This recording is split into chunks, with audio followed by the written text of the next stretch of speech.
Hello everybody, welcome to this free needle felt tutorial, and we're going to make a Jacob sheep tonight, like this, which comes of course from our kit, and I'm just going to give people the chance to join because this is a live stream, so just seeing how many people are in the room already, and then we can start saying hello and all the rest of it. So yeah, a few of you are there. So Carol is there.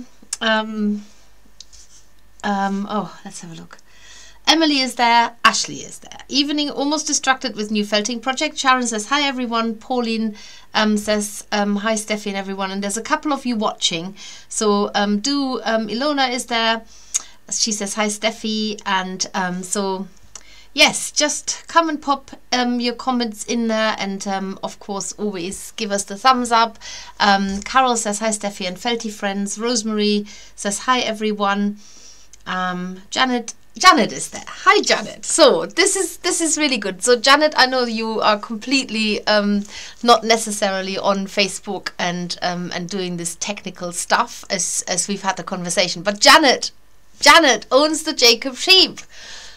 Janet owns the sheep from which this sheep has been made of. So I'm delighted that she's here with us, and of course we have a little bit on the back of the box. So I'm just going to go on the overhead camera so you can actually see.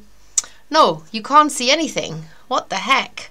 Okay, just bear with me. I just need to just reactivate this device here. Here we go. Sorry about this. Sometimes it decides not to work. So yes, there we go. This is there's Janet there, and that's her flock of Jacob sheep from which we get the wool to make the needle felted version. So it's lovely to have you here, Janet. I'm so glad you could make it. I don't know how happy you are to comment, but if you have any questions for Janet, fire away. I've read up a little bit about Jacob sheep as well, because they are a very old breed, and so I'm going to read a little bit what I found on Google. Who else is here? Donna is here. Gina, hi everyone from an overcast Lincolnshire. Dinner will have to wait for now. Oh well, never mind. Yes, it's overcast here as well. I did manage, however, to dry my washing today, because I'm off tomorrow to the Country Craft Show at Henley-on-Thames, and this is held at Stoner Park, and lovely Carol is coming with me, who is actually has just jumped in with both feet because my daughter is unable to come. She's not feeling well. So amazing that I was prepared to do it on my own, but I'm so relieved I'm not having to do this. Stacy says hi, working on a 2D sunflower and need to bow out 1:30ish, but hello everyone and thank you Janet. So 1:30ish of course is US time, wherever you are, Stacy. For us it's just gone 6 o'clock in the evening, British summertime still. Ashley says not heard if Vintage Bear PDF will be available to buy. Oh, I thought that was already available. Okay, I've got to make a mental note, and I'll have a look. Dorcas says hi Steffi and everyone. Dawn says hi Steffi. Yeah, they said the identical same thing. Ruth says hi everyone, this will be my first online tutorial. Oh lovely Ruth, welcome. Gina says had my kit for a while but haven't started it yet. Well, there's your chance. Heather says hello Steffi and everyone, and Claudia says hi Steffi and everyone joining. Lovely. So let me see what I can tell you about Jacob sheep. It's very, very interesting.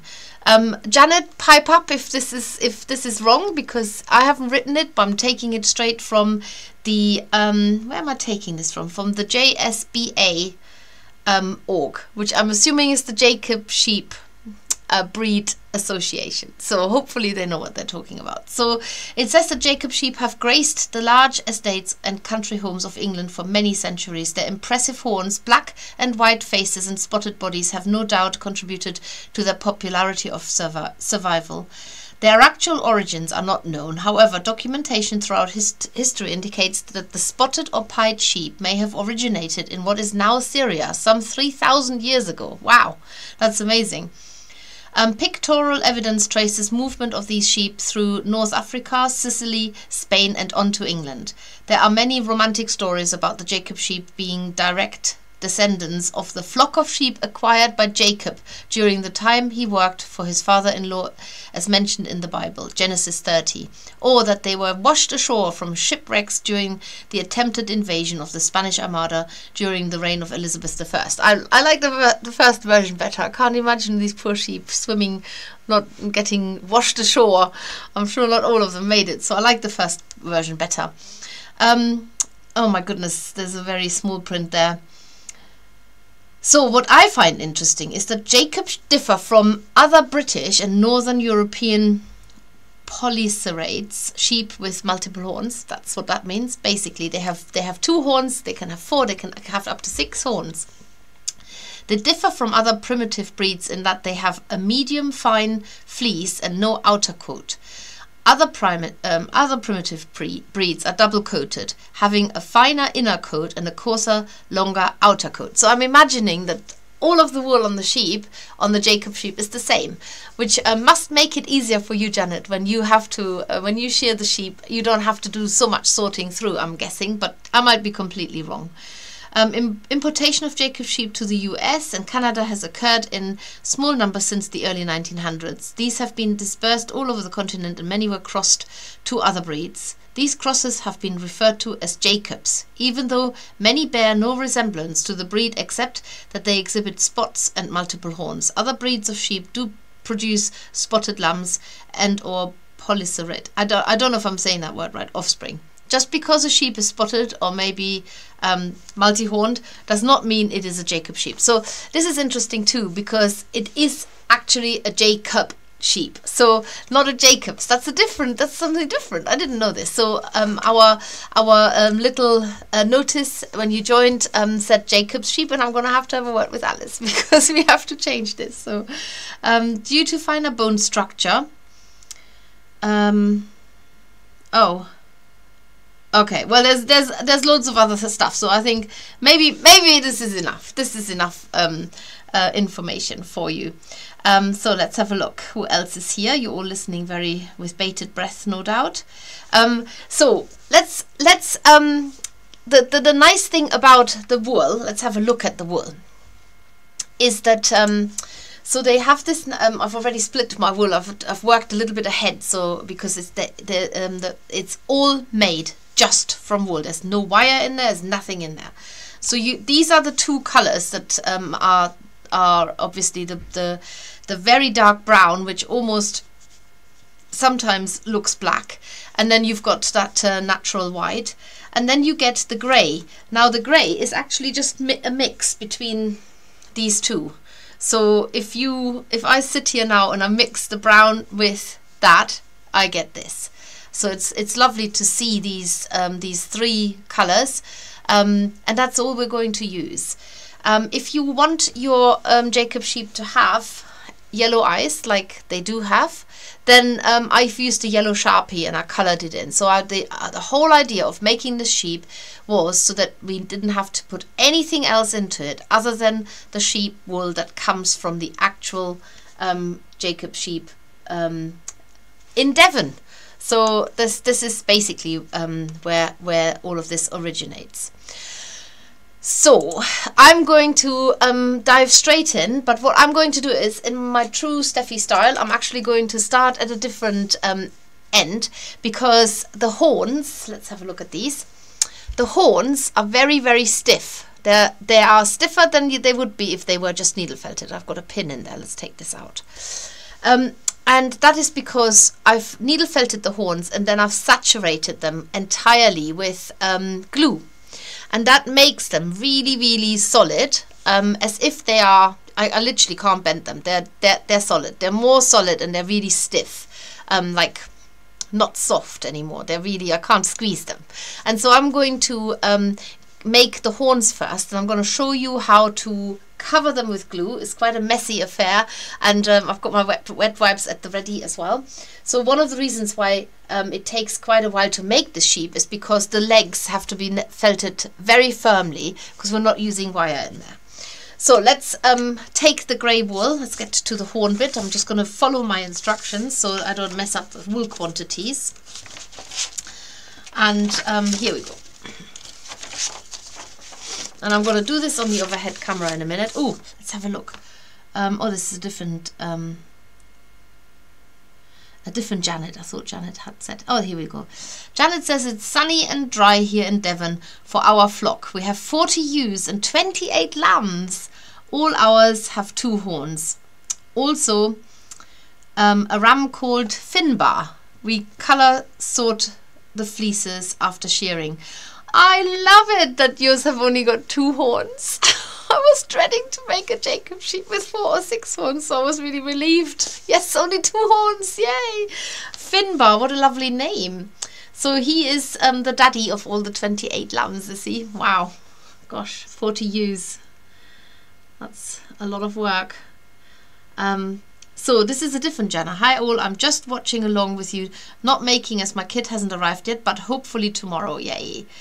Jane says, hi Steffi and everyone, nearly forgot. How can you forget us, Jane? Come on. And there's another Janet. Oh my goodness, it's full of Janets tonight. Hi Steffi, sorry I'm late. It's all right, it's all right. Remember, you can re-watch this, and I'm also recording this at the same time so I can upload it onto YouTube as well. Right, let's go to the overhead camera. I've got a bit of a carnage of wool all here already because I've split my wool already. But horns. Jacob sheep can have more than 2 horns, but we've covered that anyway. Take the grey wool and split in half, and that's not on the picture. Now, they're long strands of wool. This is what I would call a sliver. I wouldn't call this a top because the wool is actually quite lofty and behaves more like a bat, but it looks like a top, so it's called a sliver, S-L-I-V-E-R.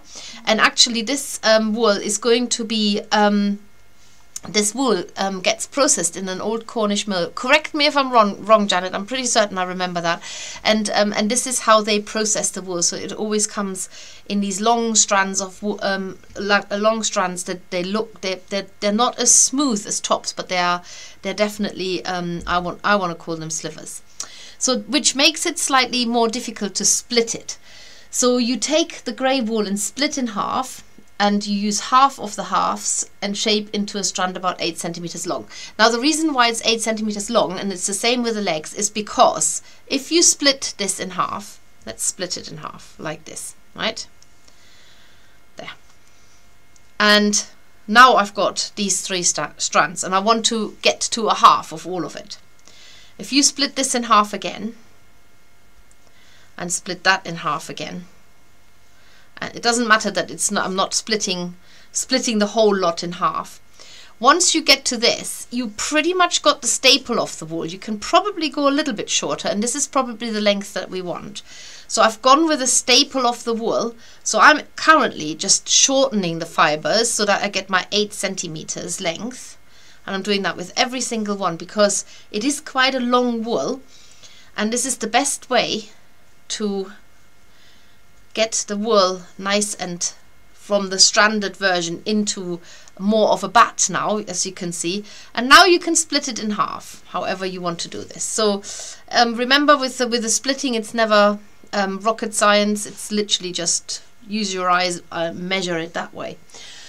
So you take the grey wool and split it in half, not pictured. Use half of one of the halves. So this is my half, and I'm going to use half of the half.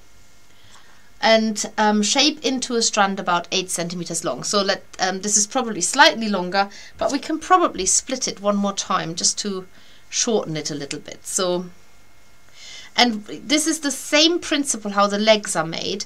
Normally, I roll the wool in from that end, going that way, but with this, I'm rolling it in lengthways. And as I'm rolling it in, winding it up, I'm also felting it down already. I'm felting it down to get this as solid as I possibly can. And this is exactly how the legs are made as well. It's just that the leg wool is a little bit longer. Felting this down as I go. Now the one tool that I have allowed myself to use rather than just a coarse felting needle, you get coarse and medium felting needles in your kit, is actually the Clover 3 needle tool. I'm using it just to speed things up a little bit.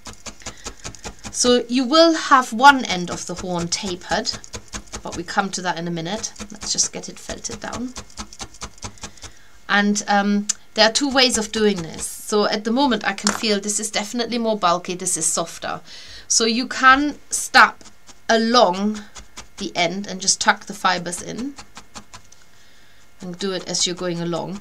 Notice when I stab the needle, I am stabbing towards my hand, but I'm actually not. I'm stabbing into the mat, and this is a good tip to stop stabbing yourself. So sometimes you have to come from a shallow angle, and sometimes it looks as if you could very easily poke this into your hand, but actually I am stabbing it along the shape, but I'm going into the mat, not into my fingers. So make sure you keep your fingers out of the way when you do this kind of coming from the side. I often say whenever you can, sit it down like this, but it's not stable enough, so you will have to come from the side, but go into the mat. So you're going at an angle down into the mat, and then you can stab this more pointy. So there's quite a lot of stabbing involved. If you've had a stressful day, this might be just your opportunity to make that Jacob sheep. It is definitely a lot of, I wanted it to be quite a pure, a very pure project where you use, it's almost like the same as pure as the breed. I wanted the kit to be very, very non-fussy, just the wool, and with a lot of stabbing, no wire, keeping it really simple. So you do have templates here on the back. Now this is the horn template. So the fluffy bits here, they can be longer than they're shown. So I've got to reduce the size a little bit more. I'm going to stab from that angle now. Wherever you stab your needle, in the direction of how you stab your needle is where the reduction takes place. So if these wispy bits are longer, don't worry too much about it. Just make sure that the felted down part of the horn is according to the template here. There. So obviously mine is still straight at the moment, my horn, but we bend it in a minute. And I'm doing the horns first so I can cover them in glue, so I have a chance of attaching them without them being dripping wet and sticky. They won't dry in time, but they're a bit drier than they will be if I'm doing it straight now. Okay, so let's go back to that page. So I am, if you've got the instructions in front of you, I am on page 6 for this. And then to bend the horn, you need to repeatedly stab into that inner curve, and that is the first bit where you can get the bend of that horn. So you can see already it's already obliging. I'm just going to use the 3 needle tool to do that. I want to get that point a bit more pointy. If you have your horn solidly felted, you can also use scissors to trim the shape at the tip a little bit more pointy. So I'm making this horn now nice and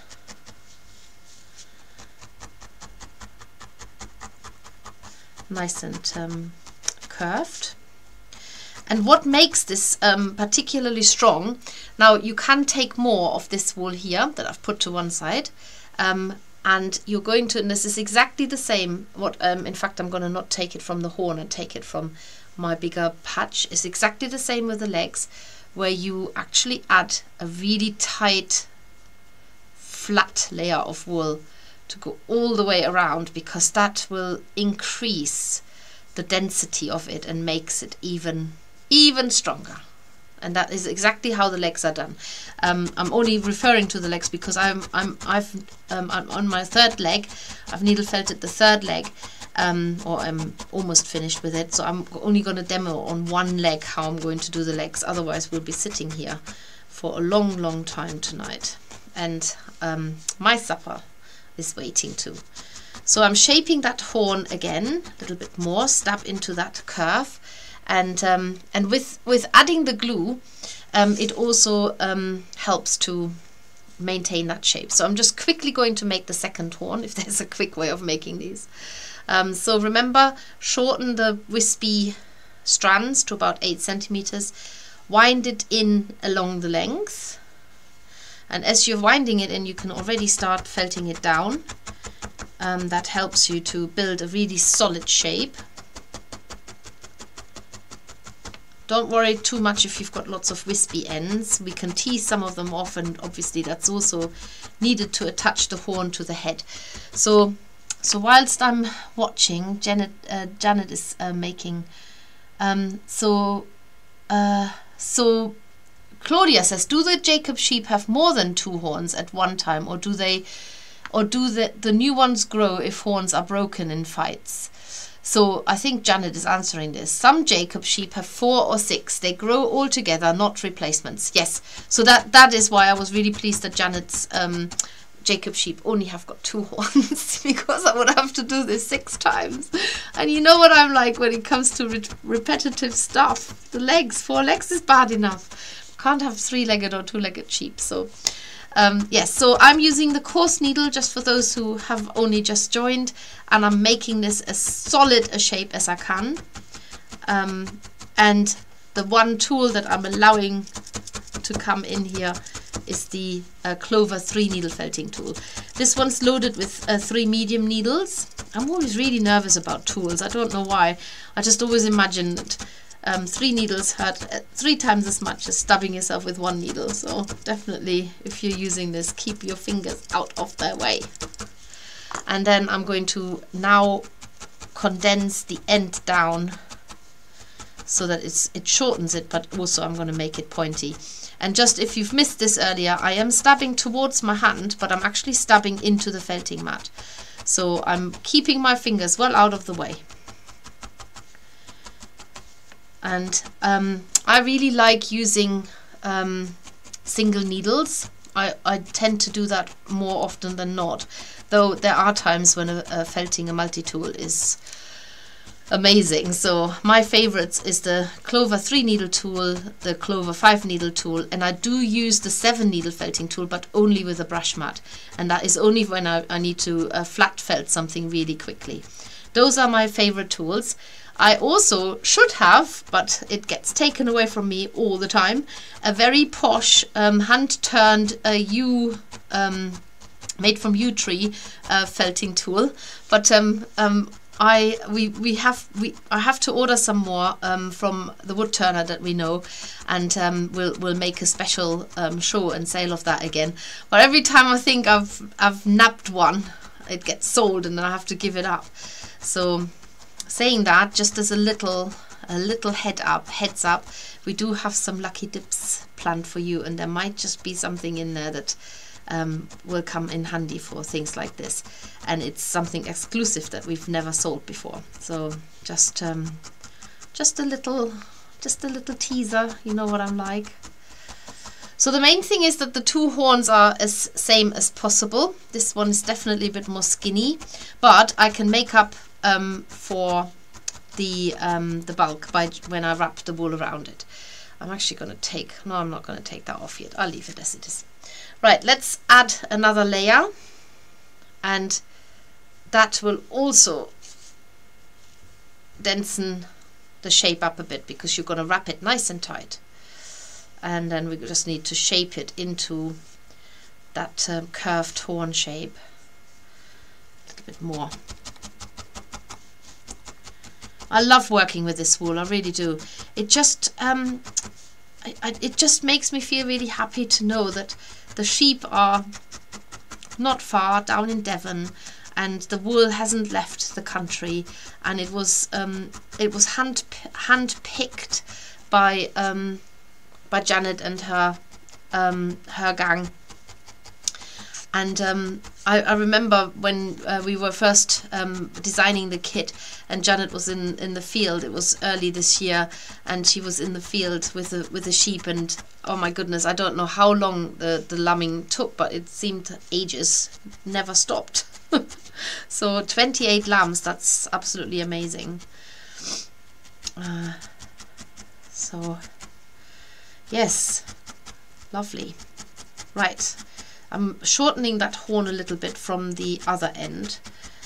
So where you stab the needle is where the reduction takes place, and it's also fattening it up a little bit at that end. This is why I'm doing the horns first, because they need to be felted down super solid, and then I'm going to proceed with covering them with glue, and I have my wet wipes at the ready because it is a messy affair. So as you know, I love our stick it glue pen, which is here, this one here. We do sell a bottle version of this as well. It's a different brand, but it's literally the same glue.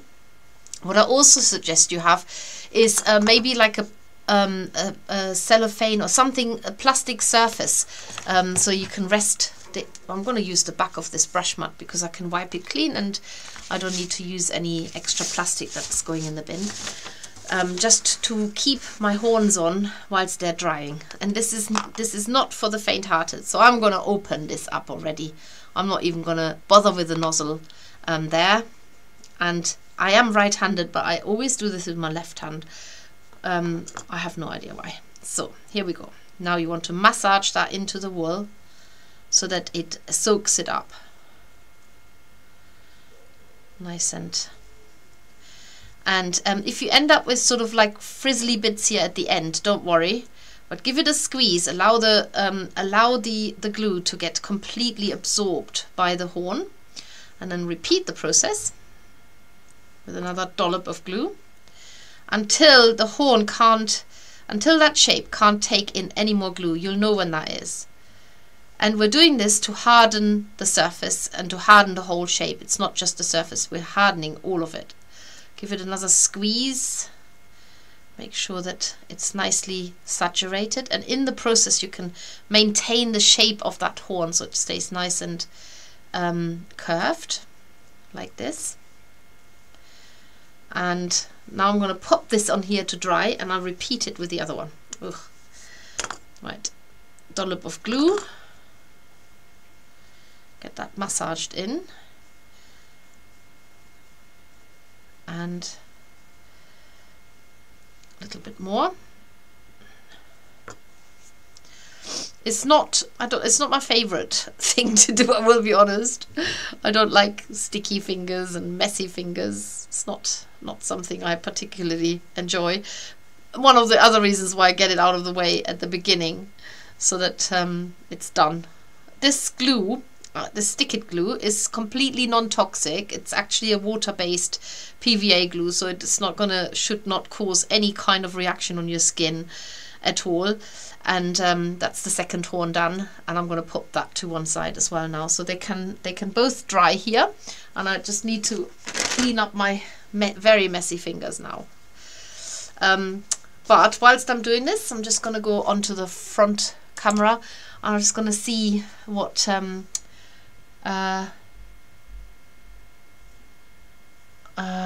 on a second. Trying to catch up. Lots of you are watching. Ilona says, I agree, this wool is wonderful to work with. Oh, thank you. And Ilona, just remind me, are you also based in the US? You are, aren't you? Yes, pretty certain. Right, I need another one of those wipes.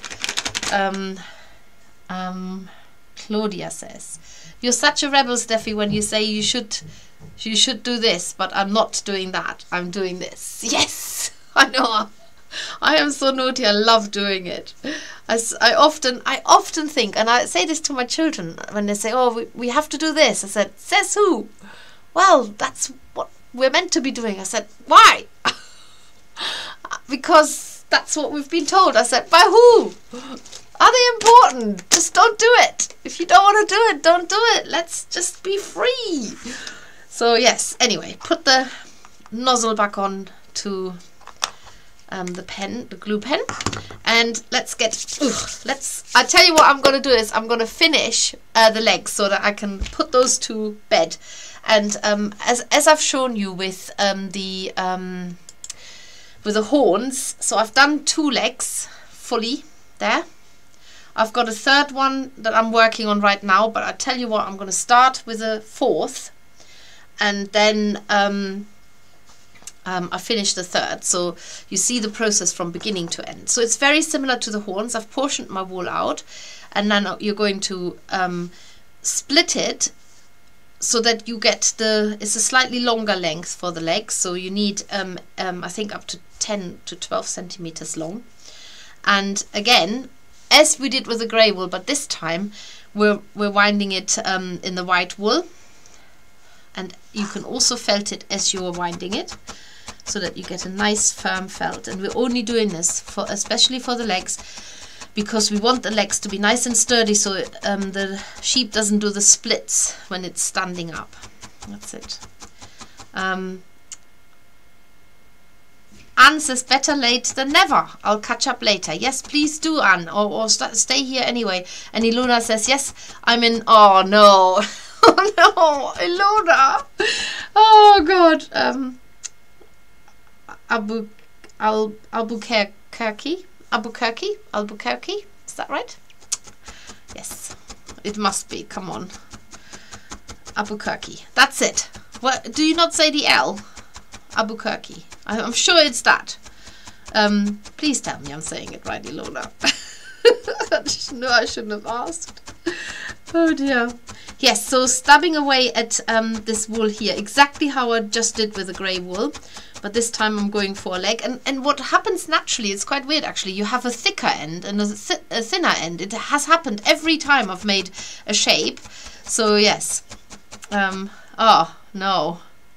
What are you saying, Carol? Nearly.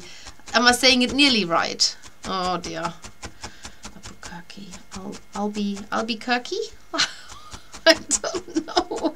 Oh, it's not Albuquerque. Oh, that's what I said. Albuquerque. So you don't say the L. Albuquerque. You don't say the L. Well, why does nothing surprise me in the English language? Here we go. I think it is fair to say that the German language is a lot more what's the word? Consistent.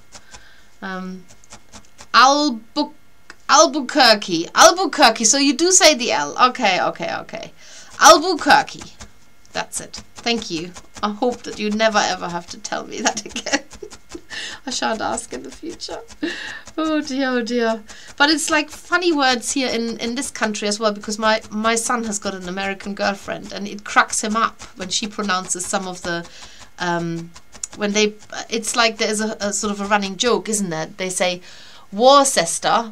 The Americans say Worcester for Worcester, and then it gets even funnier, because Worcestershire, it becomes like a completely new word somehow. And of course there's Leominster, which is, if you pronounce it properly, it's Leominster. And then there's Warwick, if you pronounce it properly, would be Warwick. Cirencester, oh no, that's okay. Not that one. There's a few. Gloucester is a funny pronunciation, because it should be Gloucester, shouldn't it? So anyway, it's true, I can't pronounce Gloucester, says Ilona. There we go. You need to listen to the song. Which song? Is there a song? Oh, what about Albuquerque? Right, so this is how far the leg has gone. The thicker part, don't touch. The thinner part, fold over. That's what you do. Stab down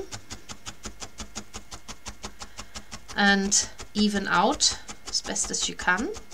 I'm going to use my 3 needle felting tool just to speed it up a little bit. Oh, Janet says, I'm very impressed that you can chat whilst felting. I have to concentrate and sometimes even hold my breath. Well done.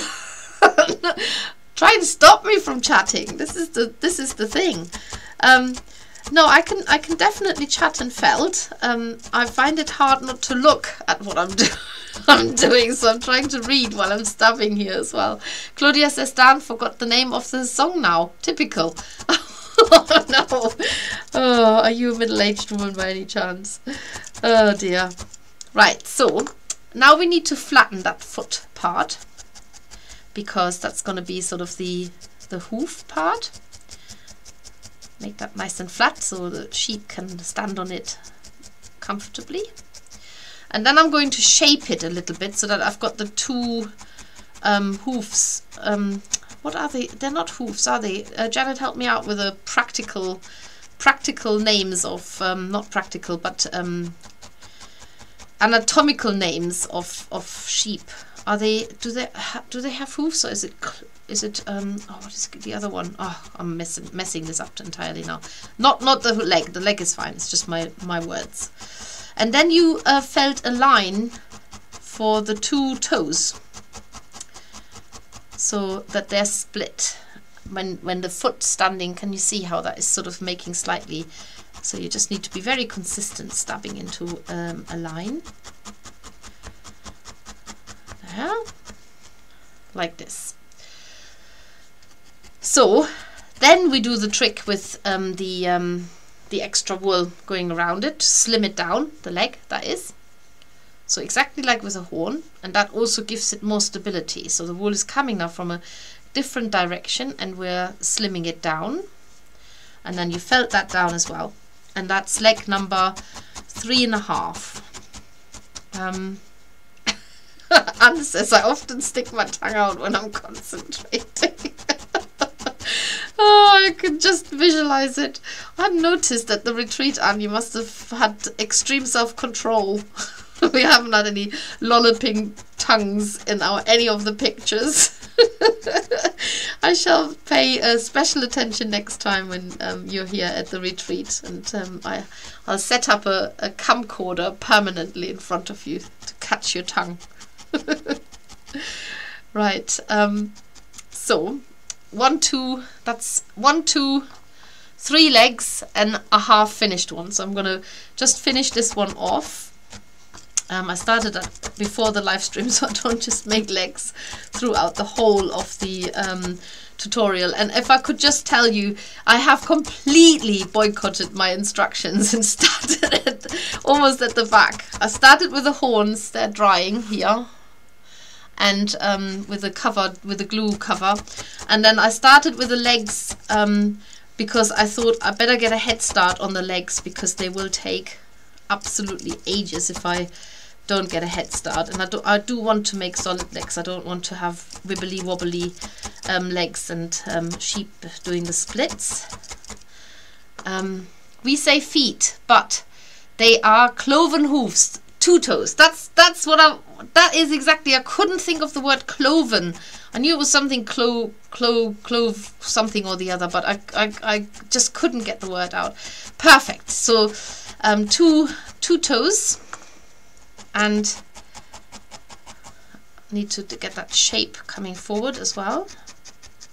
So everything about the sheep is literally, there's nothing other than the original wool from the very sheep that we're making is in this kit from Janet's farm, and she's based in Devon. Janet, do tell people that you've got a nice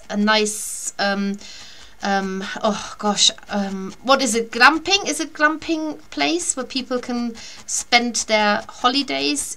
Feel free to tell people what the business is called, so that if they want to come and meet the sheep and go on holiday in Devon, and you've got a little shop where you're selling these kits, do tell us.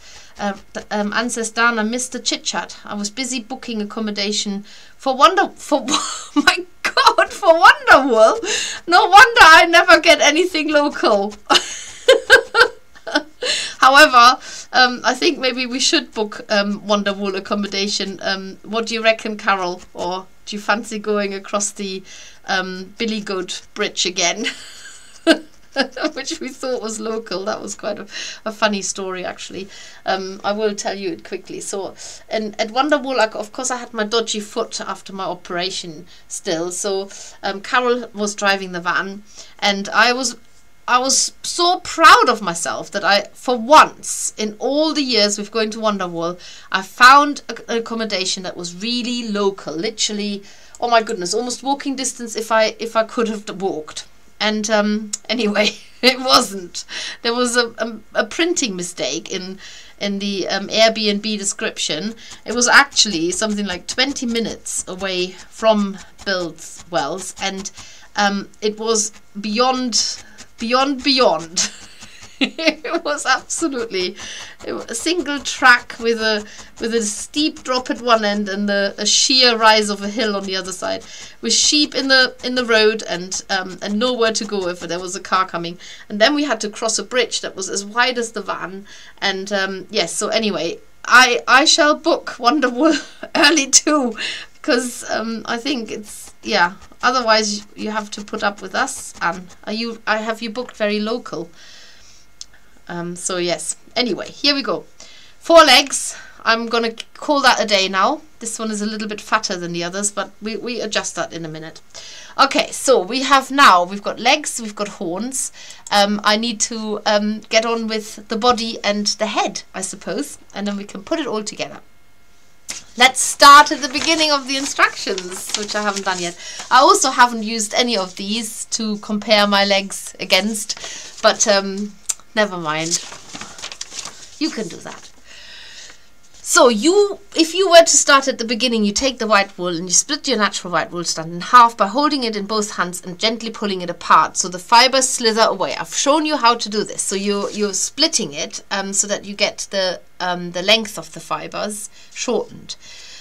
So then use 1/2 and begin winding the wool strand in, starting at a short end. So this time is at the short end, felt down as you roll the wool up with your coarse felting needle. So this is my half. It's still in quite long strands, but because we're going in from the short end, it doesn't matter. So I'm going to go to the overhead camera and show you what I'm doing. So these are the strands of wool. So in the instructions it says hold on to the wool and split it. So now you've got 2 shorter ends. That is what it means by holding on to 2 ends. Now the big mistake people often do is they go like this. You're not going to split this wool because you're actually stopping it from the fibers slithering away. You need to just hold on onto the ends. So widen your hands out a little bit, and then don't hold onto it so tight. Allow the fibers to slither. They just want to split. They just want to slide away from each other, and that is how you split a longer wool strand. So use 1/2, which is 13 grams, and begin winding the wool strand in, starting at a short end. So I'm doing this now. This is the different direction from when we wound the wool up before, and you can already felt again as you go, just to help you hold the shape. Step into it, and then you're going to finish that sausage shape by winding the wool in and closing it up. And for this one, I will look at the body template just to make sure I'm not completely off target here. So let's have a look. There we go. So this here needs to be that shape. So I've got to work on that a little bit. And remember, if this was a lump of clay, I always explain it that way, and you would need to make that more squat. You would squish it like that, obviously. So where you squish is where you stop, because that's where the reduction takes place. Except that you would sort of distribute the needle stabs a little bit more all around the area, and you want to also stab down the side a bit. Otherwise, if you only stab here, you're going to make a square. You get square edges. So here we go. Anne says we've got bunk beds free if you're interested. We've gone for about 20 minutes away on a very quiet farm. Oh, well, good luck. I'm not coming. We stayed there last time. It's a unit for 6 people. A very quiet farm in a very inaccessible with drawbridges and whatnot place, no doubt. It's the van that is the fun bit. Janet says, so we are at Cuckoo Farm near Modbury. We have a shepherd's hut and a little blue hut to stay in. We have a small herd of ponies for equine therapy. I make drums and run women's workshops. Ah, that sounds amazing. So any of you guys, if you want to really get in touch with nature and get to know, I'm assuming it's in, did you say it's in Devon? Mottbury. I don't actually know, can't place Mottbury, but it is in Devon. Drum making and staying in a shepherd's hut. That sounds amazing.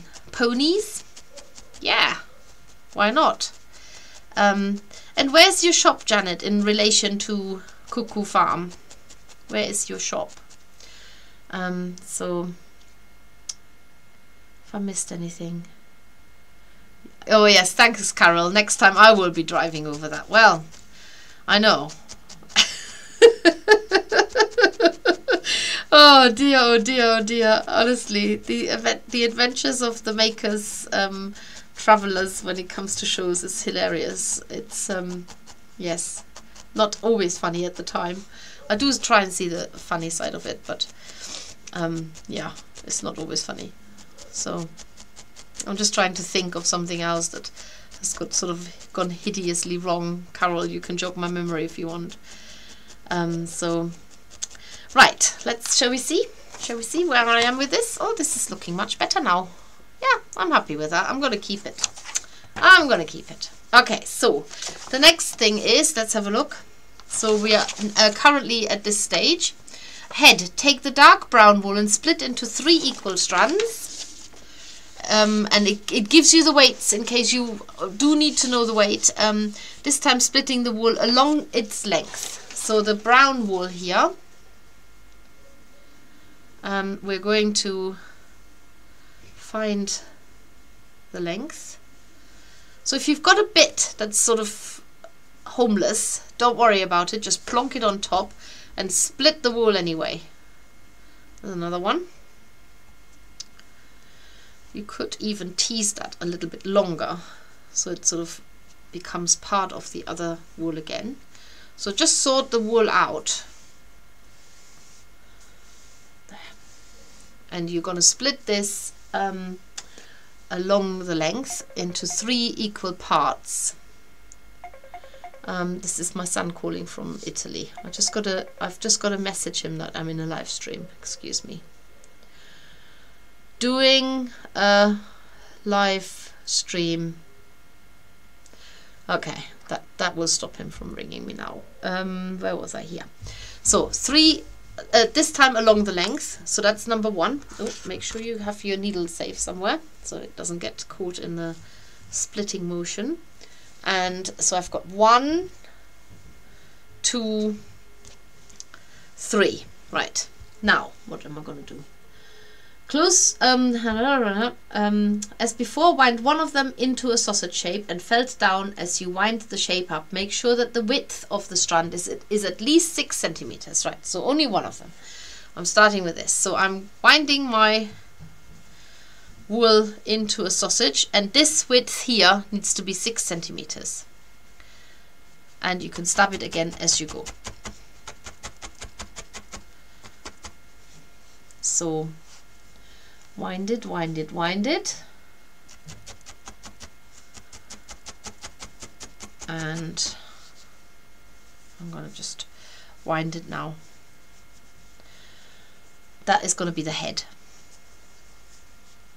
So you want it to be 6 centimeters long at least, wide, the strand, which is the length of the head in effect. But we have a template, so for now we just do this. Let's see. Oh, it's just over 6 centimeters, but that's okay. When the width of the strand always makes a shape that's slightly wider. And felt it down until it fits the basic head shape, which is this. So I've got to do a bit of felting, and I need to taper it slightly at one end and keep it round at the other end. No problem. So you obviously concentrate your needle stabs more at one end. Sometimes it works to feel which is the softer end and then make that the tapered end, because that will be naturally a little bit slimmer when you start felting it. And I'm still using the coarse needle. So I'm felting that end down a little bit more. So I'm not just decreasing the width, I'm also decreasing the length, because I can tell that this is now too long, the head is too long to fit that template. So again, I'm going in the direction where I want the reduction to take place, and at the same time, even though it looks like I'm stabbing towards my hand, I'm actually not. I'm stabbing towards the mat, so that keeps my hand safe. And then this side, I am literally just rounding off, so that becomes the bulkier back of the head. And felt that down. I'm going to check that against my template in a minute.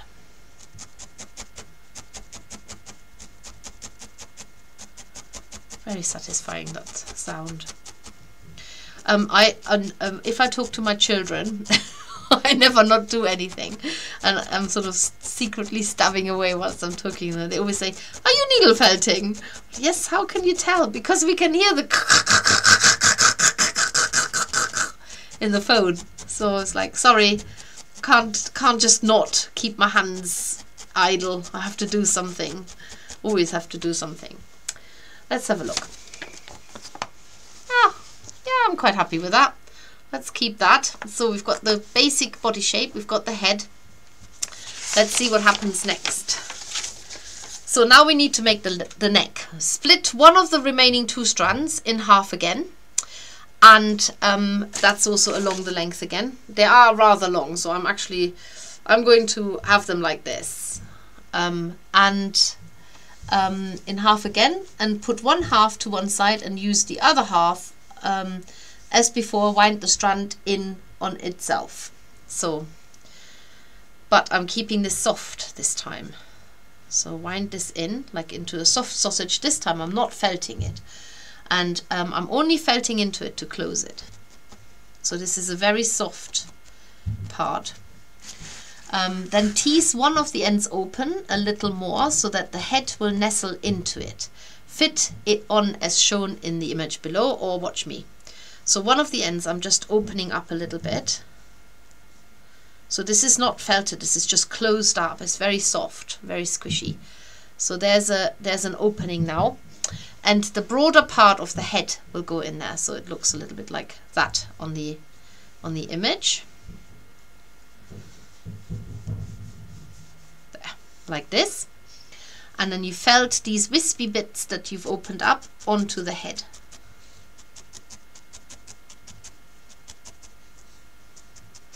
So you have the head and neck at a slight angle. Just felt that down. You can't mistake which end is which, because this is solid and this is really soft. So I'm just going to get the 2 fused together. And then you're going to attach the head to, so this is the soft bit, this is the solid bit. Take your basic body shape and open up the opposite end of the neck and fit onto the body shape so that the head is at a slight diagonal angle to the body. So pop it on there like that. So there's a lot of air in there which we need to now get rid of. And I'm going to stab. Again, I'm stabbing from the head towards the body, because that will not only secure the head onto the body, but it will also take care of the very soft neck at the moment. It will shrink it down and make the head closer to the body, come closer to the body.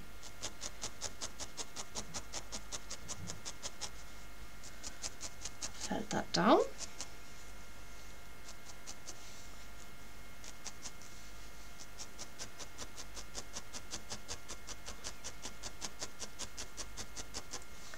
And then what happens next is use a thin strand of the other half of the neck wool and wrap around the neck, so the strand covers the base and the head of the body. So this is the other, but I'm only using a thin strand of it. I'm basically putting almost like a scarf on, but I'm also, this will strengthen the neck a little bit more. And because you're felting this down quite a lot, you're building up a little bit more bulk on the neck, and it will strengthen the neck. And I'm still using my coarse felting needle.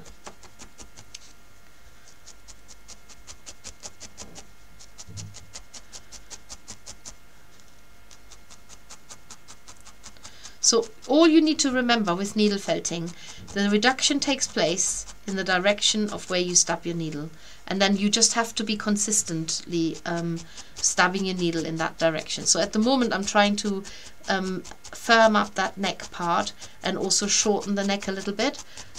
So this is the way that I'm doing this, is by going along the neck. It makes it firmer, but it also shrinks it down a little bit. I could also make it firmer by just stabbing straight into it, but it would make it thin and long. So I want it to be slightly more stubby,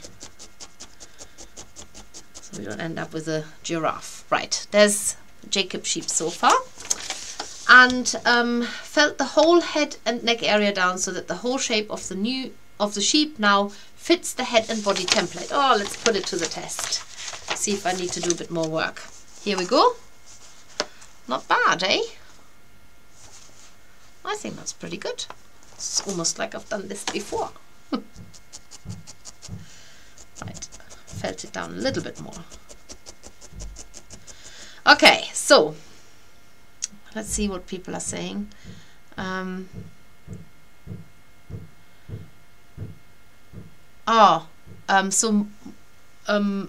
That little place where Janet has her shepherd's hut and at Cuckoo Farm is in the nearby little town of Kingsbridge, near Ivy Bridge, not far from Plymouth. Oh, okay, I get it now. Anne, hang on, let's just go to the large camera, to the front camera for a minute. Anne says, I must admit, it was, as they say in Cumbria, Jack Hartley's. Never heard that before. But the road wasn't bad. Beautifully quiet, and sheep strolled past the lodge every morning. Let's say it has character, but has everything you need, including dishwasher. I hate washing pots. There is plenty of room to play with our purchases as well. Oh, nice. Yes. That's always, I never get that part, do I? I just collapse at the end of a show. I don't have anything to play with. So sorry, Steffi, I sadly have to leave early, but we'll watch the rest on catch up. Great tutorial. We'll need to order a kit. Yes, please do. And you're supporting a small farmer and a small business at the same time. Right, so this is where we are with the sheep right now. I've got 4 legs, and I have got 2 horns that are still quite wet to the touch. And now I'm going to see what comes next. I think we're attaching legs now. Yes, I've done the leg bit.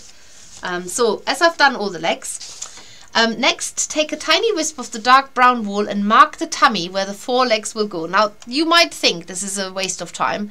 Trust me, it's not, because by the time you've attached one leg, you kind of lost the perspective where the others need to go. So I've learned it the hard way. You can also mark it with a pen, but I thought, as we're just working with wool, let's just use wool. So just pop a little bit of wool down where the 4 legs will go. It's like almost like sort of marking a dice. And it's now that you can decide whether they need to be moved, rather than once the legs are on and you think, oh no, I've messed this up, one's too far to the outside or inside or whatever. So it's a good way to make sure the legs will go in the right place. And 4th one. I can't believe we've been at this for an hour. If you need to go, go.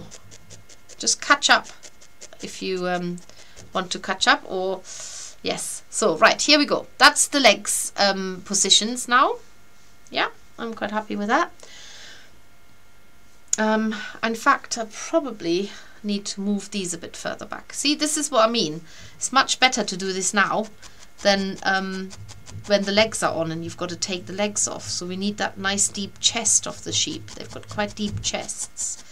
We need that to be yeah, we need that to be here at that deep chest here. So I think that's a better position. Okay, so now the first leg goes on. Take a tiny wisp of the dark, oh no, I've done that. Then stab, also stab into the, no, okay, it can get a little disoriented, yes, okay. Right, so first leg. Is that the fat one? Potentially. Just felt that down a bit more.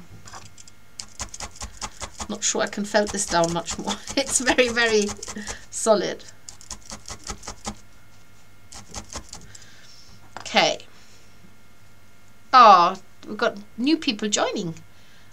Christine says, evening Steffi, great show this morning. Love how you keep John in order. Oh dear. So if you don't know what this we're talking about, so I was on Sewing Street this morning, which of course is a craft shopping channel, but it's so much more than that. It's just a lot of fun, a lot of banter, a lot of yeah, and I love working with John. He's such a darling. So now you're going to spread the wispy leg fibers out at the end and felt into the body to secure. I'm going to start with the front leg here, spreading out these wispy ends, and I'm felting it down to secure. So this basically covers up the brown mark for that particular leg.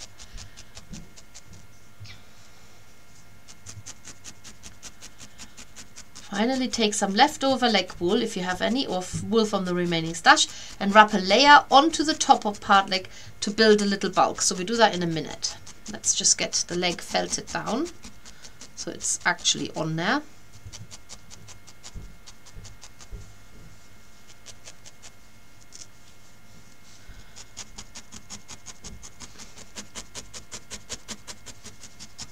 So you want that to be quite a solid joint here. So I'm just going to take a little bit of the leftover leg wool and wrap the wool around the top part of the leg to build a little bulk, and I'm going to secure the end of this wool strand into the body. So I wrapped it around the leg and I'm securing it into the body, which means I'm building extra an extra connection and extra strength. And felt that down a little bit as well. And then I'm going to repeat this for all 4 legs. So one's on, do another one, spread this out, put onto the position. Obviously still check the legs, you know, that they're don't rely entirely on the brown markings. Still make sure that the legs are actually in the right position. So that one needs to go, and make sure that they're the same length. So again, you can reduce the length of the leg by stabbing along it and into the body. If you need to make one longer, you can probably pull it slightly, but don't pull it off. And in typical needle felting style, you will be going over everything else whilst you're working on one body part. You'll be going over another body part at the same time. That's just how it is. I love that when I teach needle felting, and people often say, oh, but I haven't perfected this bit yet. And it's like, yeah, well, you can take all your time to do this, and then you only find that you've perfected it, you work on something else, and then this perfected area isn't perfect at all anymore. So you spend all this time. It's sometimes best to just move on and come back to it as and when you've built the area around it. So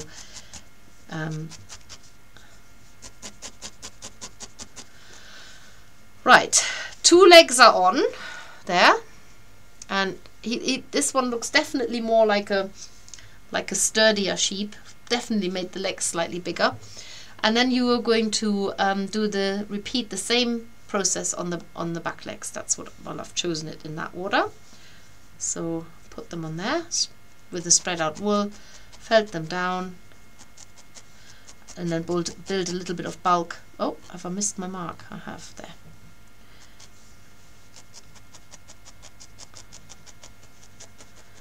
Right. So for those who don't know this yet, it's actually quite a big achievement. We've been we are in the finalist list. I don't know why I always say it that way. We are one of the finalists.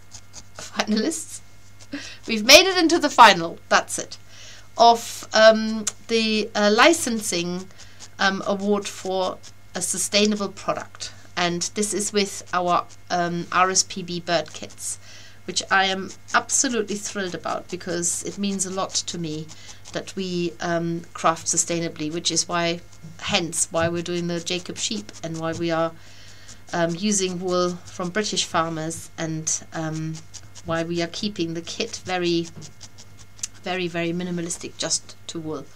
So obviously when you attach the legs, make sure that the 2 toes are pointing forward. I didn't specifically say that, but I'm sort of assuming you gathered that. And sorry, I need to build a little bit more bulk on here. So you want to just build up the thigh a little bit, and the hip, and it also helps to attach the leg a bit better.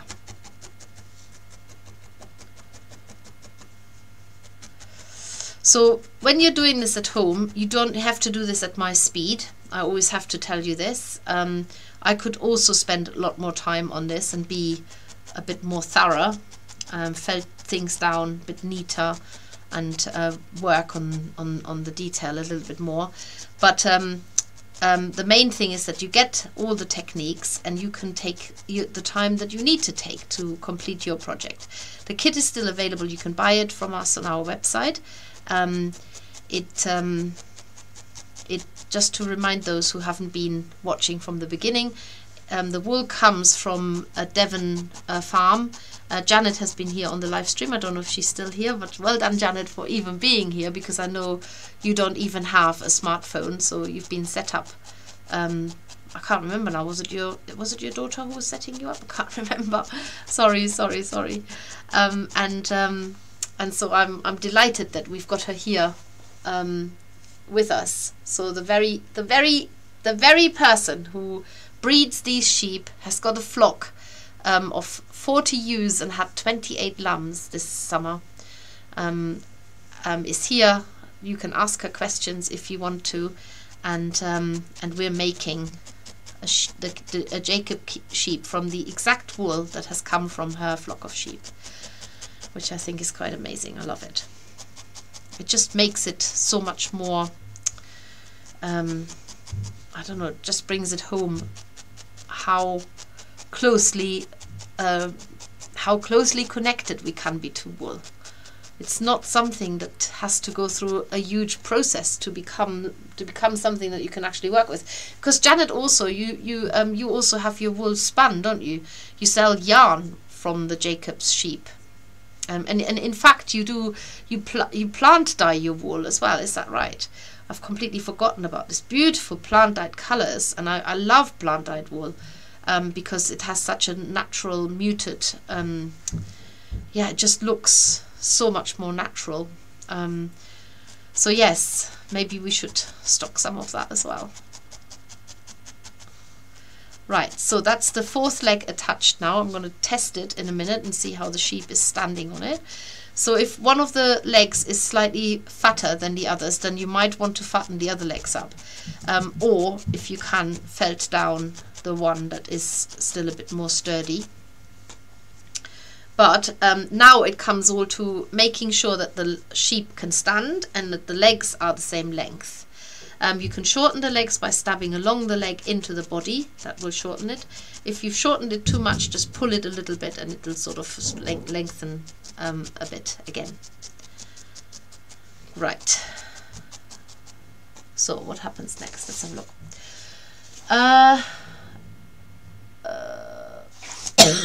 From your leftover white wool, take a small pinch and roll into a soft wad of wool about the size of the head. And so what we're doing now is we're building the sheep's muscle tone. So I'm going to take a little bit of the white wool, but this is going to be a soft wad. So you don't want to take the same amount as what you used for the head. You just want it to be the size of the head. And then you're putting this felt this wool wad onto the haunch of the sheep, slightly overlapping overlapping into the leg. Shape it around the leg, but allow it to further build a little bulk at the top. So we're giving our sheep thighs now and hips.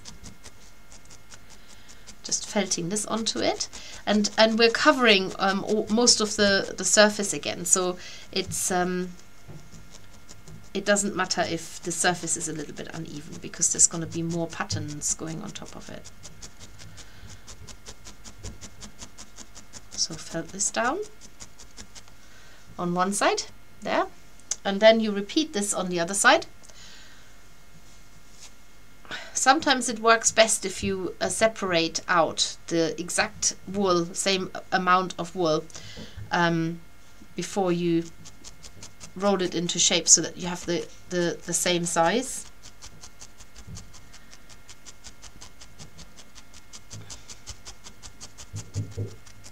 So this is something that, Janet, you probably can't relate to, but I can't eat lamb. I can't eat lamb. I know this is the complete antithesis of what farmers are doing, but I just can't do it. I can't do it. No, not since I'm using their wool. I just feel, I don't know. It's very strange. I know. I feel a little bit embarrassed about it when I tell farmers about this, because it's literally their livelihood.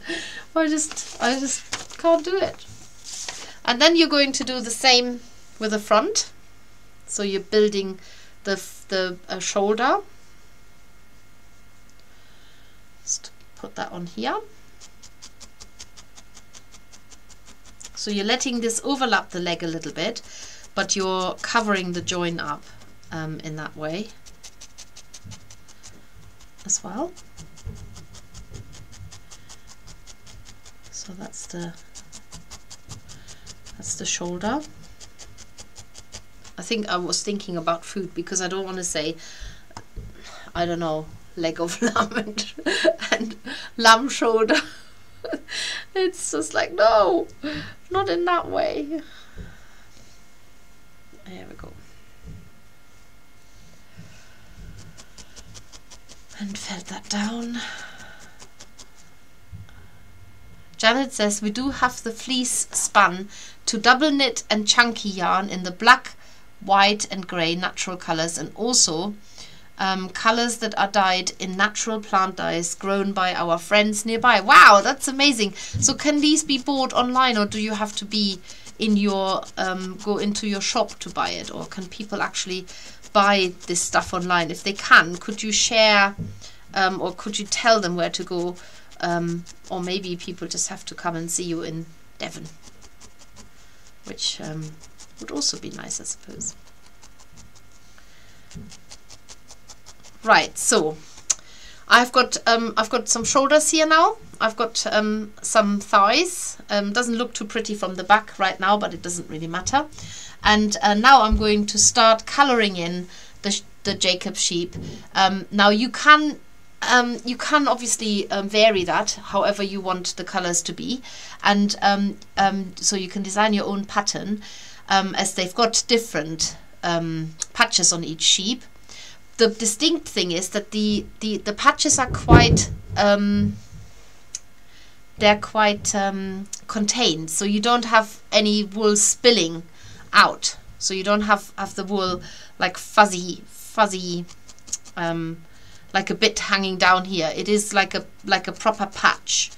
Some of them are really tiny, some of them are bigger, so I'm just covering up here. I'm not covering up, but I'm putting a patch here. So make sure that you keep the edge crisp, not allowing the wool to melt into the white.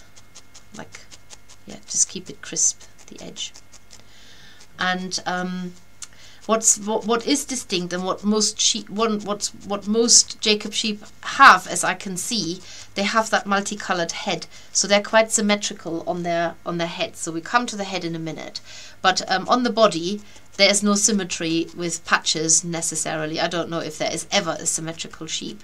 Janet would be able to tell us, but they can have lots of little spots, so they can have like big brown patches. There's no, you design your own however you want it. It's really hard to decide it. I have to decide where it goes. Let's put that here. So I'm making this up as I go now and just felt it down, but make sure you're keeping the edges nice and crisp. If you've seen me do this, I've actually wound a bit of wool into a little wad so that it's already naturally has got contained ends, rather than just putting a strand of wool down and allowing the wispy ends to spill out. So not symmetrical at all, just unique, exactly. So you don't need to make one side look like the other side. You can literally just sorry, I could just lengthen that sheep a bit. I think I shrunk it a bit. So this is the good thing about it too. You can pull it up, along a little bit, and so you're going to make a tail from your white wool, tease off a strand and fold in half, and then felt one and down. So the felted part measures about 2.5 to 3 centimeters, and then you attach it to the sheep. And I think what's important also is that let's do the tail. So just take a little bit of this. You can fold this in half, and so we shortened it, and then you just felt it down flat like this. So do you, Janet, I can't see from the picture now, but do you, is that the natural length of the Jacob sheep tail, or do you, oh, what's the word?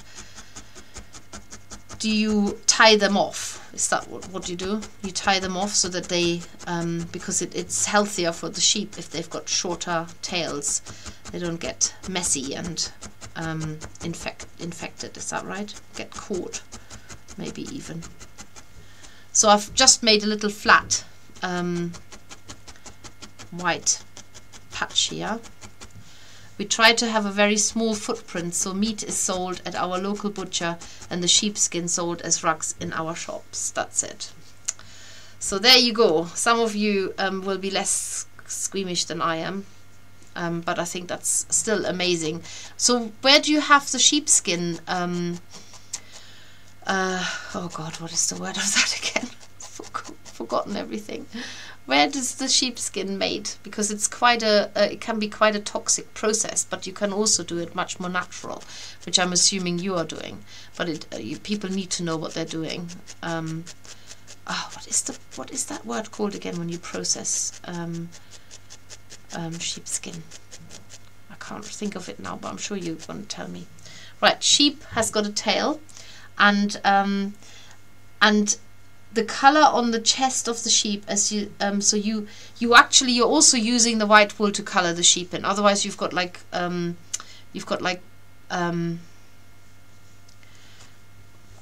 bumps. So you need to also use the white wool to give the sheep sort of white patches.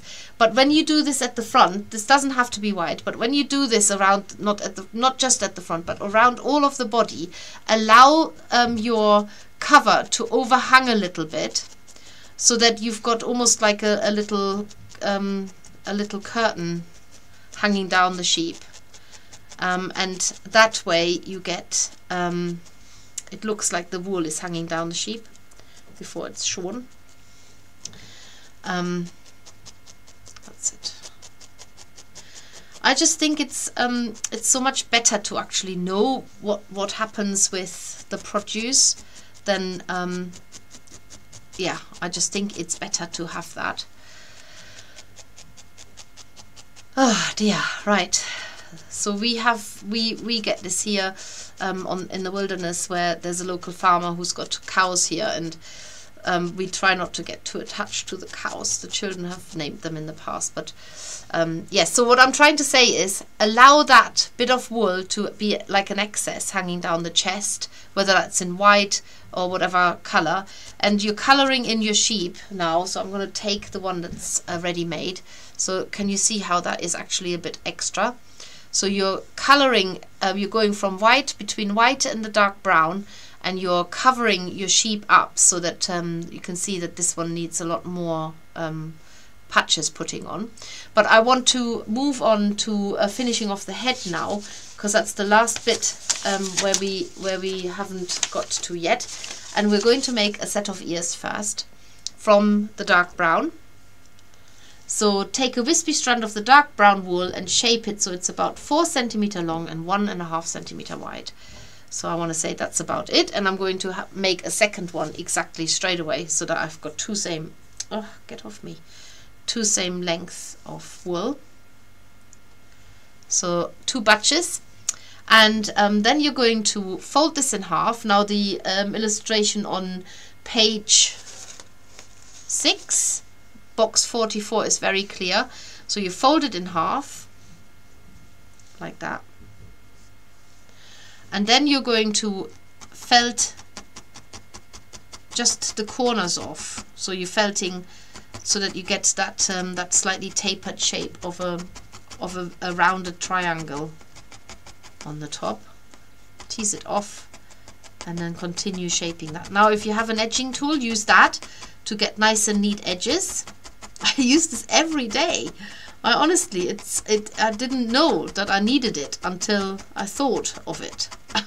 And now I need it all the time. I've got them spread around everywhere, except I can't see one now. It must be here somewhere. I know it. I know you're hiding somewhere here. I've got 2 desks. Oh, there's one here. Well, there's one of the shapes. Where's the other shape gone? Come on. I know it's here. It's just the dilemma of them being so see-through, which of course makes them perfect, but also very hard to find unless you mark them with washi tape, which is what I normally do. But when I am at the end of a live stream, I sometimes just leg it. I literally leg it, leave everything, and I think, oh, I'll tidy up in the morning, and then I never tidy up. Then I have to tidy up before I do another live stream, and then yeah, on it goes. Right, I don't know where the other one is. One is useless. Just one is useless. There has to be one. I know where there is one, but I have to get up and get it, and I don't want to do that. So anyway, I'm just going to persevere until I see it. I'm looking. Might be on the floor. No. Okay. Right. Is there anybody? This is a different Janet now. Says, look back to the message about how important makers have been to us. Ah, because we have the sheep primarily for wool. Oh no, that is the same Janet. Sorry, Janet, I'm getting confused. There were so many Janets, but I don't think there are that many anymore. Can you guys just give us the thumbs up? Anybody who's still watching, we need some likes on this post. I know you're all enthralled and felting away maybe with me. Just give us some likes on the actual post, not on the comment, but on the actual live stream. That would be really lovely. Thank you.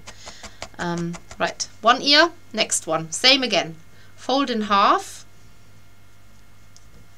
like this, and then just fold across the bit that you want to turn in to make the pointy top at the top of the ear, the pointy end.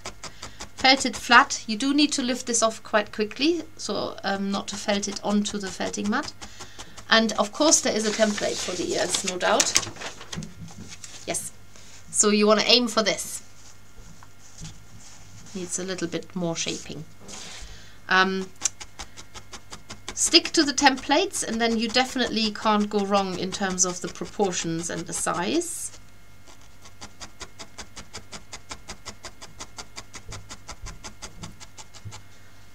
And I haven't seen the other half of my edging tool. I normally stand it up inside there, but I'm obviously, is it there? No, it's not there. Very annoying. I'm gonna go and get the other one now. I do want to use it. Oh my goodness, my legs are absolutely killing me. I've been to the gym twice this week, and it was a very leggy workout. Now I need to find the one here. Oh, and I've got to pack yet. Oh, this is taking so long. Now I can't find the other set. Ridiculous. And I used it earlier, so where the heck have I put it? It's because they're so see-through. It's not my untidiness, I promise. It's all to do with the fact that they're hiding. Ah, okay, found one. I've got two now. Two halves, but not the same shape. Ah, I've got both. Okay, here we go. This is the big round one that we do. There, that's the edging tool, if you haven't seen this in use before. So you pop this between the two slides and then just felt into the center, and it makes it a very neat shape. Do you know what I used it for? You never guess. So I've needle felted some cat ears earlier. So our cat, we're doing this Cats Protection fundraiser, if you don't know about it yet. It's making needle felted cat jewelry. It's obviously not jewelry for the cat, it's cat motifs and for you to wear. And look at this difference of this. Oh, that's how much neater you can go. And our cat is the most unobliging feline furry creature on the planet. He will not sit anywhere near that cat kid and look happy. He just turns his back. He doesn't want anything to do with it. So I decided that I'm going to dress the dogs up as cats. It didn't work. The dogs are perfectly happy to wear cat ears. That's not the problem. They do as they're told, unlike cats. It's just that when you put cat ears onto a Springer Spaniel or a Cocker Spaniel, they turn into Doberman. It's so funny. I will share photos, but yeah, they're not. Poor little Millie. Let's see if I can show you a photo here. Let me see. It was the funniest thing, honestly. She cracked me up. So, is this a Doberman or is this a cat? Oh my goodness, look! Oh yes, what do we do with our dogs, eh? Yes, anyway. If anybody's still awake, I hope you find that as funny as I do. Right, 2 ears. Let's get the ears on, get this done. And then all we need to do is the eyes and the horns. You don't have to stay here to endure all of this, but thank you if you do. Now the ears of the Jacob sheep are pointing out to the side, and they're not like aeroplane wings. They're the other way, so they turn them so that they are sticking out by the side, like this.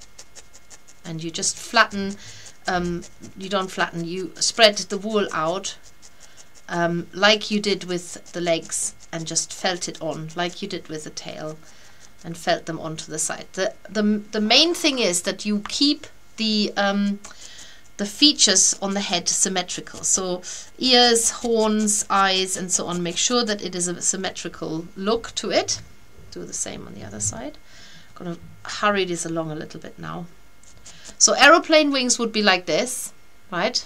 Sorry, you can't even see because it's so dark. Not aeroplane wings is that like they're sticking out to the side, so you can see the full width of the ear rather than a wing.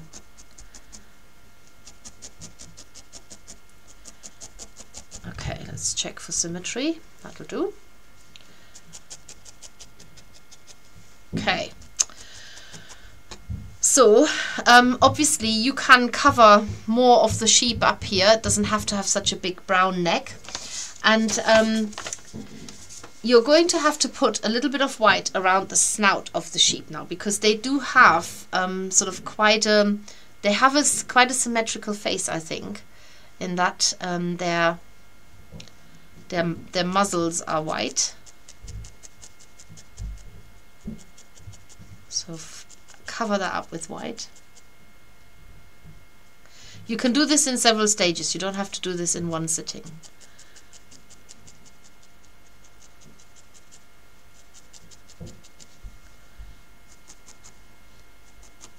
If if you have hairy wool like this and you want to contain it, just use your felting needle, and it's almost like you're twisting spaghetti around a fork, and then just felt it down. Just catch it and felt it down. Has anybody struggled to sleep over the last 2 nights? I think it was full moon. God, did sleep come to me? No, no way. I had 2 nights now where I've only slept 4 hours. And yeah, I don't even feel tired with it. It's just something strange going on. Carol, you're the moon expert. Tell me all about the moon. Is this what's happening right now? Am I meant to be sleeplessness? Am I meant to have sleeplessness and wakeful nights? So I'm trying to shape this so that it's slightly going up the tip of the nose. Yours can be, you don't have to have the exact same shape because, yeah. So let's have a look. Tannery, that's it. So there is actually a tannery in Devon for making the sheep skins so that you can use them. That's amazing. That's also very close. Sharon says, still here. I'm losing myself watching. Oh, no. Anna says, how many lines would you like? Tell me when to stop. How many likes? Oh, you mean like? How many can you give? You can only give 1 like, Anne. Now, don't exaggerate. So what I do with this wool, because it's so long, I actually shape it already with my fingers a little bit so that I can just felt it on and not have the long fibers. I want to get that little arrow here onto the muzzle, onto the nose rather.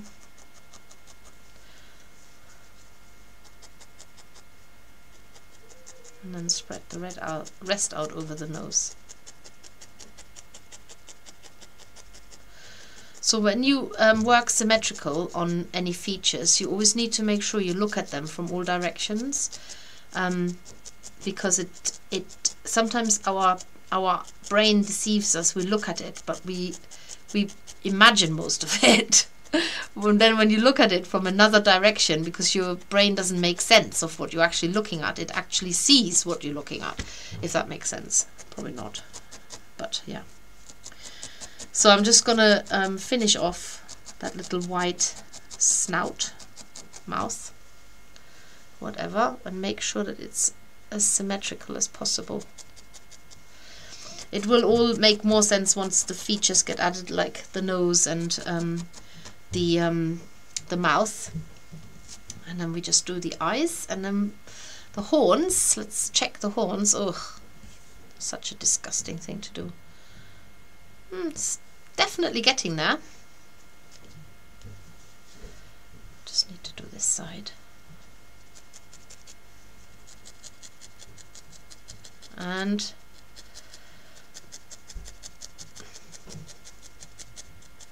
it's definitely a labour of love, this kit. So if I can do it in an hour and a half, which I haven't, it would probably take me two to 3 hours to do this from beginning to scratch. If I well, I'm doing it now, but there's bits that I'm skipping at the moment, such as adding the surface of the pattern.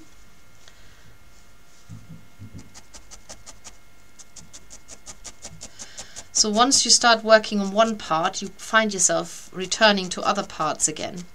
That's quite a natural process. I just want to put something else here on the chest. So rounding this off, popping that on here.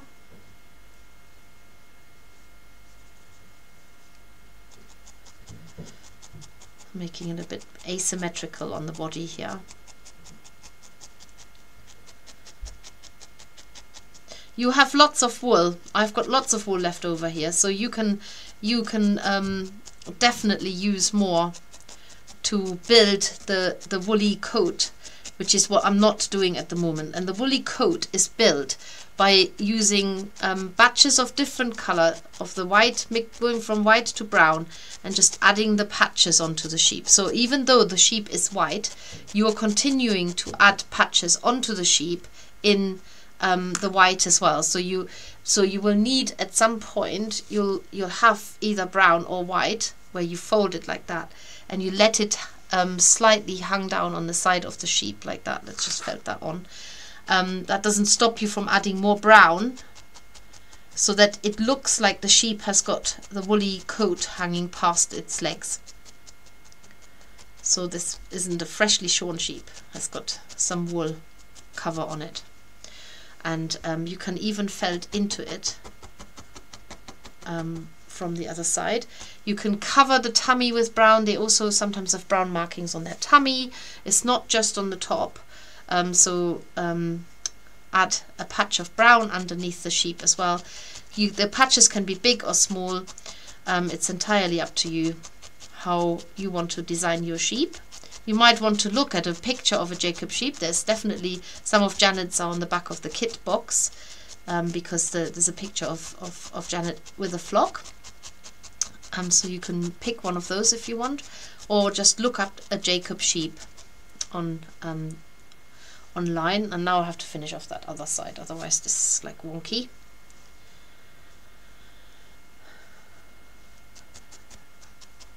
So this is the bit that I'm skipping at the moment. I'm just catching up a little bit just so that the sheep doesn't look so incomplete. But I'm going to go to the eyes next, and then I show you how to attach the horns, even though my horns are still quite wet. But once they're dry, it is definitely worthwhile doing it that way. Yeah.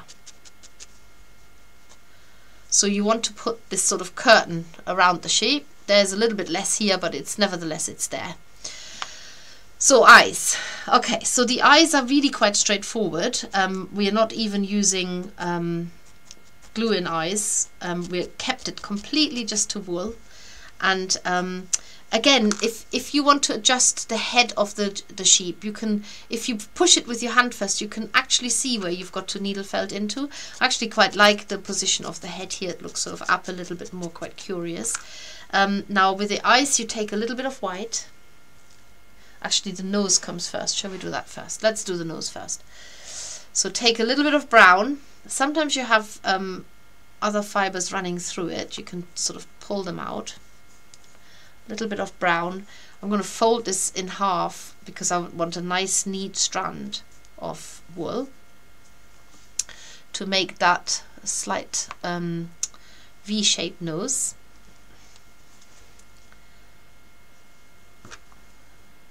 So felt that down at one end.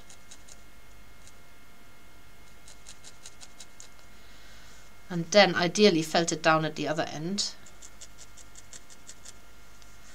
And then felt into that V.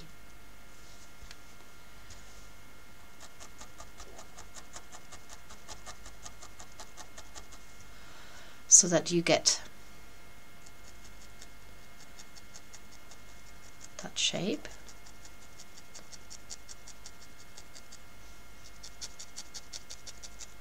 And then you need to make another short line with the brown.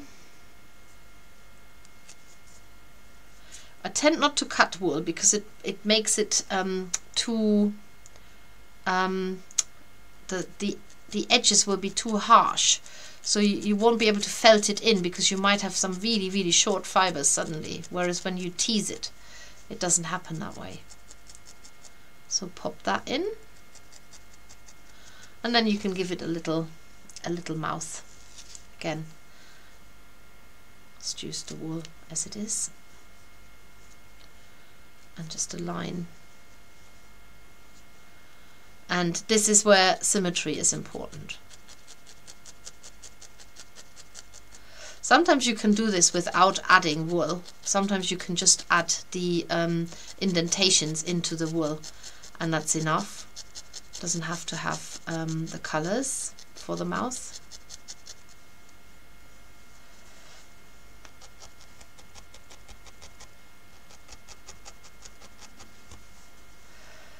Right, I'm going to leave it as that for the mouth, and now I'm going to do the eyes.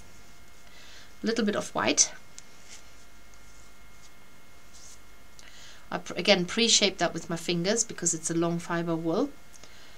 Put it on where the eyes are going, and that's sort of halfway between the ears and the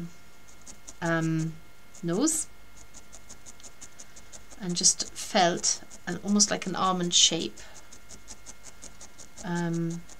eye white patch on there. And I'm going to do that straight away on the other side. Now this white patch you can colour in yellow, and all you need is a yellow Sharpie or a crayon, anything yellow, and that will do it. Or you can keep it white. So if it's yellow, it looks like this. There. So then putting the other eye in is always the challenge because it needs to be symmetrical to the first one.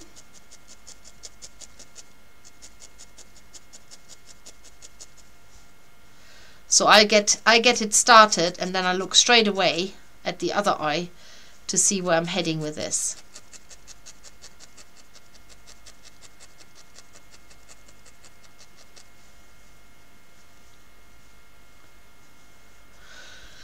And then I'm going to put the iris in, but the iris with the sheep is like, it's like a little sickle moon, almost like a little moon shape, little half a moon. It's very fiddly to do this with a long wool, so just make sure you tease off small enough shape. And just felt that down. If you only manage a thick line, it'll be fine. There, like that. That's it. And then do this on the other side. And if you can manage, you can put a little reflection point into it, which means you have to add another little white dot on top of the brown dot, and that might be too challenging. So I wouldn't worry too much about it.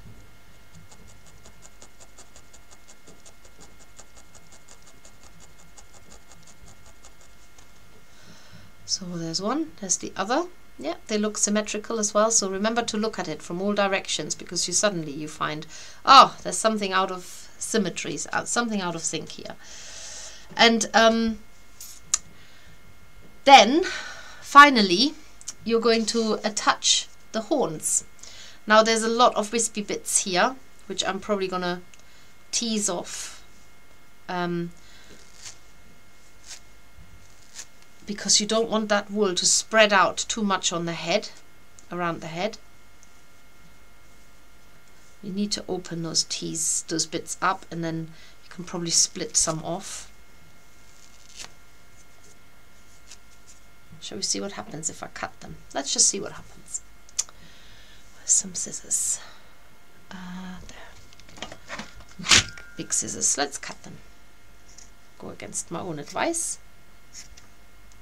There. I just can't get a good handle on the horn because it's still wet. These wispy bits here, I mean, this is becoming very solid. You can cut off later. But then you stab the wispy grey bits into the back of the head, so that the horn is literally behind the ear. And this is why I was glad I didn't have to do 4 or 6 horns. I don't think I could have coped.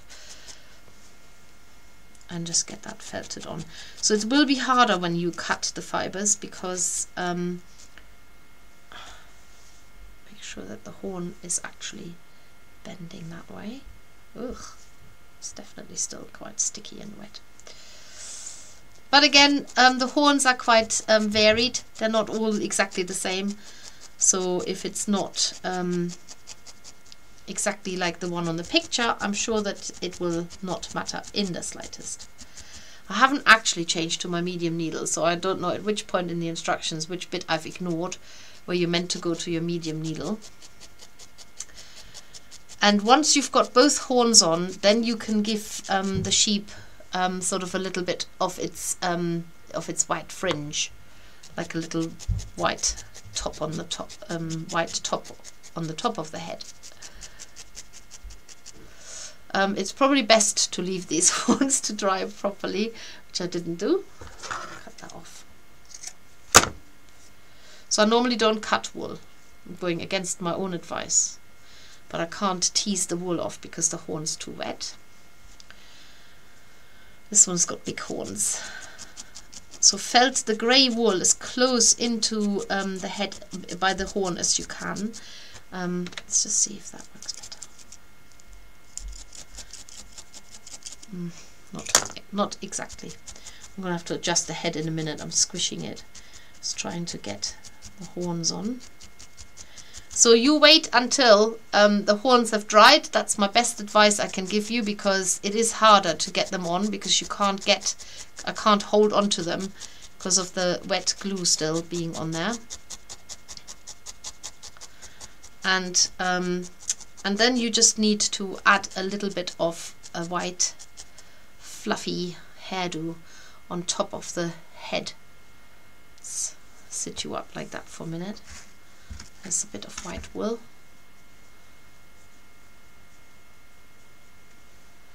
Just here. I've got sticky fingers now. Pop that here.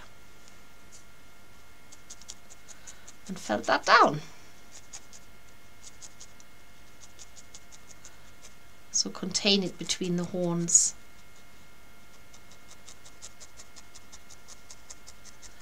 Like that, like a little hairdo. And I consider this finished.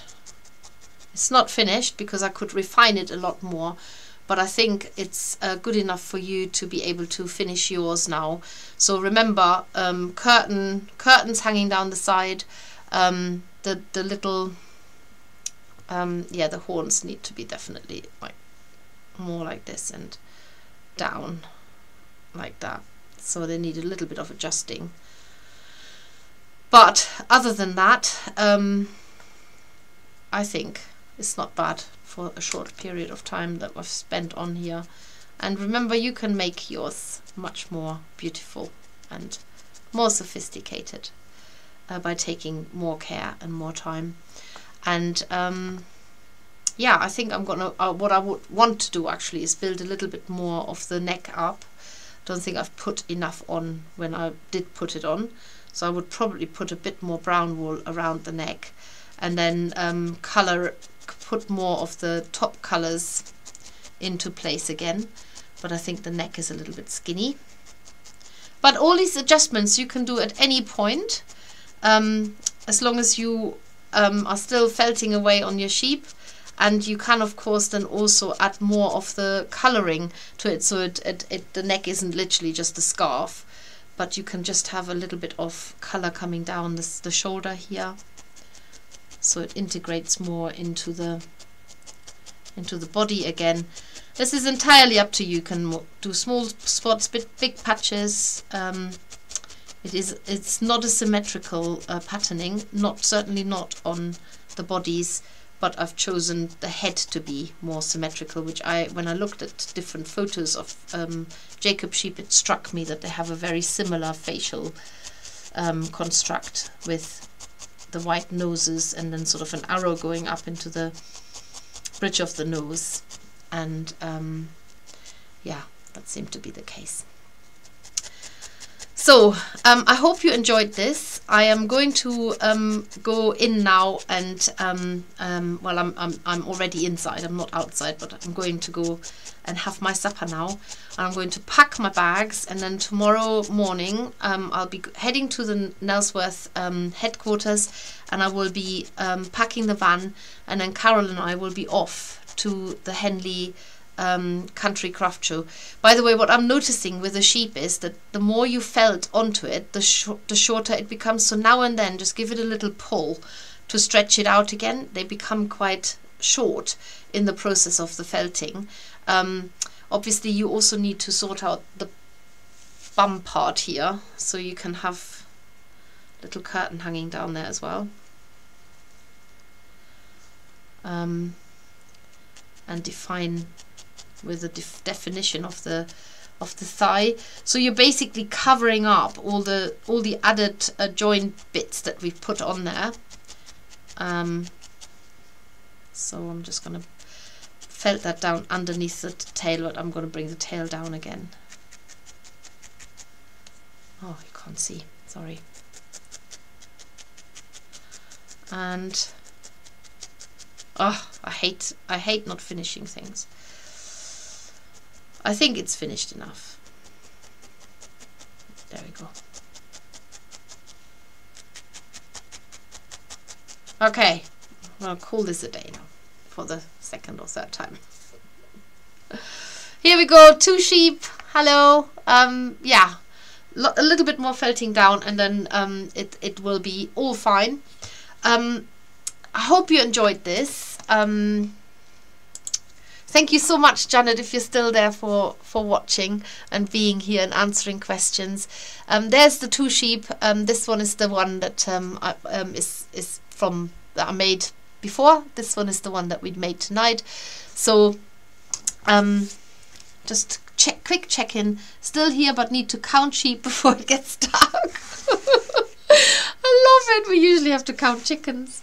Janet, go count your sheep. Anne's are still here, but on my second G&T. Oh, well, you're all right then. Yes, thank you so much for watching. I hope you've now given us as many likes as people. No, you still haven't. Look, you need to give us a like on the not on comments. Give us a like on the actual. There's only 11 likes on there, and I know there's lots of people who are watching, so just press that like button, for goodness sake. It's not that hard. Well, if you're anywhere near Henley-on-Thames, if you're anywhere near, to be more precise, Stoner Park over the weekend, bank holiday weekend, you can certainly find Carol and myself there, and come along. I don't know if anybody lives at this neck of the woods. We don't go there very often, so make the best of it. And other than that, we're in Farnborough next week, so we have a couple of days to turn ourselves around, and then we're off again. And buy those cat kits, don't forget. Craft for Cats. There, kits are waiting to be posted out to you.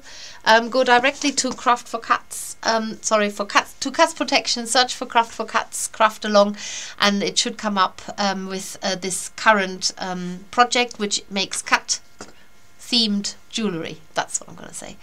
So earrings, brooch. There's a brooch here if you want to see one for real.